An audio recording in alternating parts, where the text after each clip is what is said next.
Viewers, দেখতেই পাচ্ছেন একজোড়া ছোট্ট কানের টপ, ওজন হলো মাত্র 2 আনা। দেখুন 21 ক্যারেট হলমার্কিং করা আছে।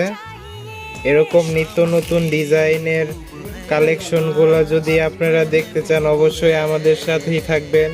তো এই যে দেখুন, এটা সিলা পালিশ করানো। আজকে আমি আপনাদেরকে সিলা পালিশ ছাড়াও কিছু মাল দেখিয়ে থাকি, কারণ আমি নিজের হাতে মাল তৈরি করে থাকি, যার কারণে আপনাদেরকে দেখাতে পারি। তো দেখতেই পাচ্ছেন এই যে আরেকটা টপ কালেকশন, এটার ওজন হলো গিয়ে 2.5 আনা, মানে 2 আনা 3 রতি। এই যে দেখুন 21 ক্যারেট হলমার্কিং করা আছে। তো ভালো লাগলে অবশ্যই লাইক কমেন্ট শেয়ার করতে ভুলবেন না। দেখুন কত গ্লেজ মারছে। আর যদি এরকম নিত্য নতুন ডিজাইন দেখতে চান অবশ্যই আমার সাথে থাকবেন, আপনাদেরকে দেখাবো। এই যে দেখুন, ভালো লাগলে অবশ্যই লাইক কমেন্ট শেয়ার করতে ভুলবেন না। ধন্যবাদ।